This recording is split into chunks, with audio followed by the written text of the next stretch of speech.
Hello အားလုံးပဲမင်္ဂလာပါကျွန်တော်ဒီနေ့မှာတော့ဒါဟာပေါ့နော် Photoshop Basics ပေါ့နော်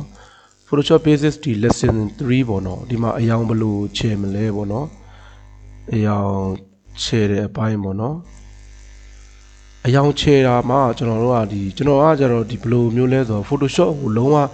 အခြေခံလုံးဝမရှိဘူးဆိုတဲ့သူတွေအတွက်ကျွန်တော်ကသင်ပေးတာဖြစ်ပါတယ်ကျွန်တော်ရှင်းပြပေးတာပေါ့နော်ကျွန်တော် lesson 2မှာတော့ကျွန်တော် layer တွေရဲ့အကြောင်းပေါ့နော် layer အကြောင်းကျွန်တော်ဒီ new document အကြောင်းကိုကျွန်တော်ရှင်းပြပေးထားတယ်ပေါ့နော်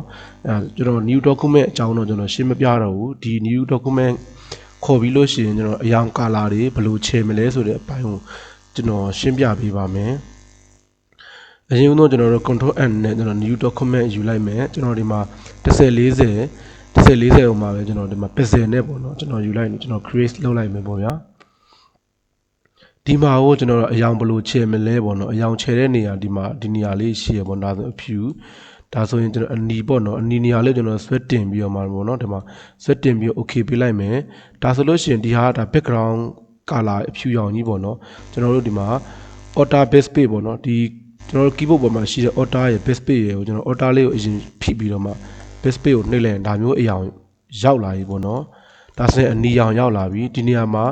တခြားရောင်ရွေးလဲရတယ်မှာအပြာရောင်ဆိုအပြာရောင်လေးရွေးမယ်ပြီးရင် order base page နဲ့ချိန်မယ်ဒီဟာကတော့ကျွန်တော်ဒါဒီ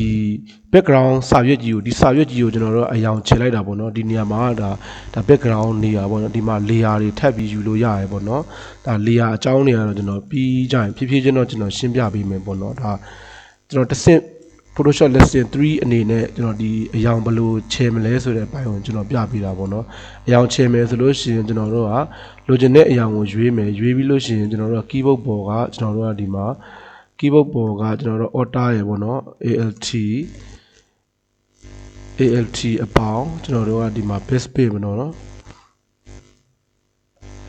ကျွန်တော်ဒီ base ဒီ alter နဲ့ base page နဲ့ပေါင်းပြီးနှိပ်မယ်ဆိုကျွန်တော်အယောင်လေးတွေပြောင်းသွားတယ်ပေါ့ဗျာဒီမှာလည်းအတိုင်းပဲပေါ့နော်ဒီမှာကိုလိုချင်တဲ့နေရာကိုကျွန်တော်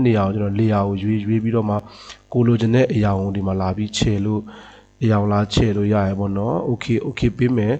order base page နဲ့အယောင်ခြေမယ်ပေါ့နော်ဒါကျွန်တော်အယောင်ခြေတဲ့အပိုင်းကိုကျွန်တော်ဒီနေ့